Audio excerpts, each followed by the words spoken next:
What's going on, YouTube? Ferocity here. I hope you guys are doing well. Season 4 Reloaded is here for Modern Warfare 2 and Warzone.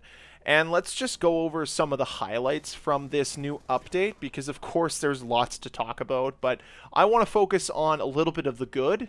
There isn't much here, but there's a little bit.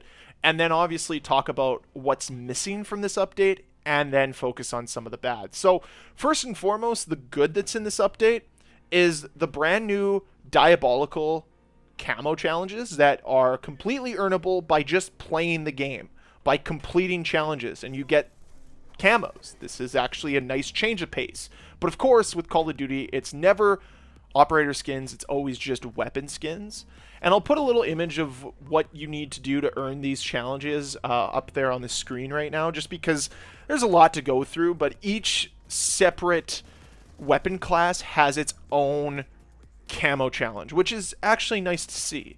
And the other thing that I'll give Infinity Ward credit for is how you can earn the MX Guardian shotgun. You don't have to go through the boring battle pass progression. You can earn it by just playing the game. You have to earn 4 separate challenges, or complete 4 separate challenges, and then you get the brand new shotgun, the MX Guardian. And the MX Guardian is a fully automatic 12 gauge shotgun. Just what this game needed was a fully automatic shotgun for all those players on shipment to equip a riot shield on their back to. But this isn't a complaining video necessarily. I don't want to sit here and belittle players' experiences within the game and how they choose to spend their time. But either way, I thought I'd at least note the fact that introducing challenges to earn in-game rewards is a nice touch by Infinity Ward.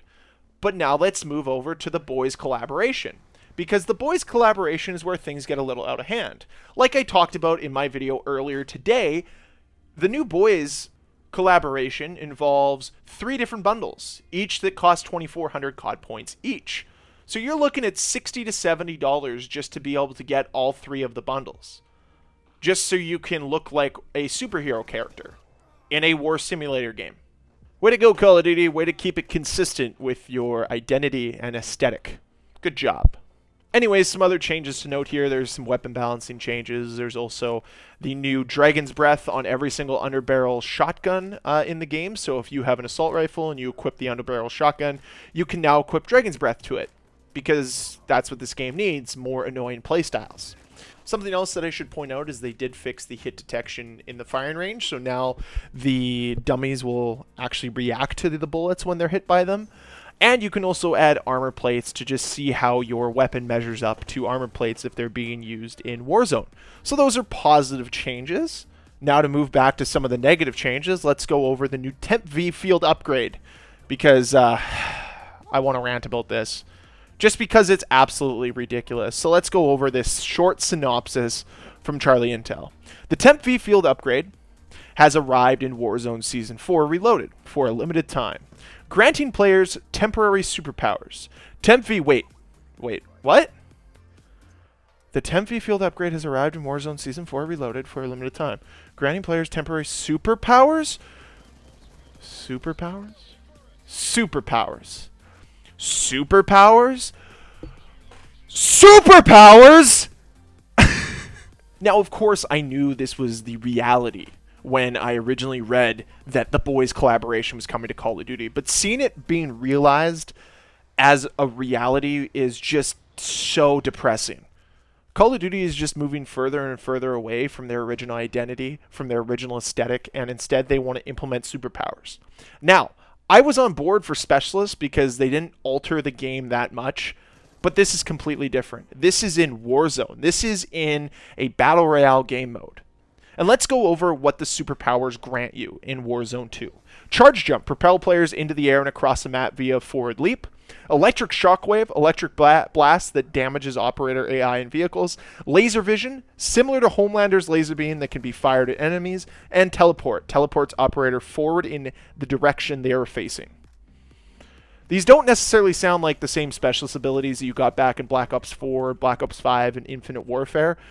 These feel like superpowers, and this isn't good for the overall health of the game, and I'm very disappointed that they're being included in the Season 4 patch and in this collaboration. This is going to break the generic flow of the game, although they are somewhat fun. This is Call of Duty. This isn't a superhero game, and unfortunately, this is the direction that Infinity Ward and Activision want to move and propel the franchise into. Now let's move into changes that were made far too late into the game's life cycle, and that is, of course, the massive change to the border crossing map. Vehicles no longer explode. Players can no longer be killed by vehicle damage. This is a change that needed to be made back in November. Actually, the game shouldn't have been launched with the map in this state. The map is bad from a playability standpoint, from a map flow standpoint, but the fact that you would just blow up from errant grenades and cars blowing up was a major flaw in this map, something that hurt this map's reputation for months, and it just remained unfixed. And here we are now in July, where it's finally been fixed, but it's too little too late, which is Call of Duty's favorite thing, I believe. But hey, at least they finally fixed it, so players that go back to play Modern Warfare 2 next year don't have to experience this. So now let's get into the big issues with this patch.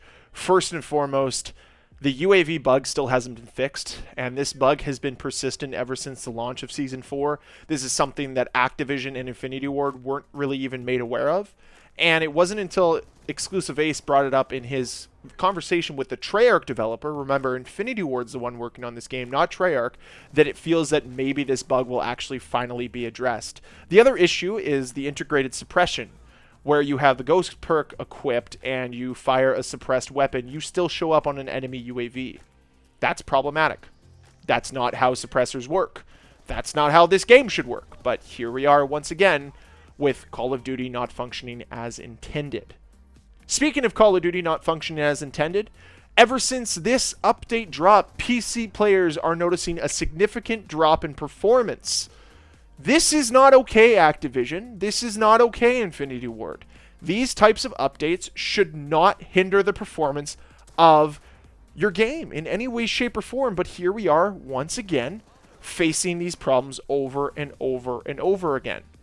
PC is constantly hung out to dry, constantly left with a lesser version of the game than console, and they're dealing with performance issues on a regular basis. This is not acceptable. But anyways, that's to sum up most of everything I wanted to touch on when it comes to Season 4 Reloaded. Let me know what you like, what you dislike about this brand new update, and I'll see you guys on the next video. Thank you very much for watching.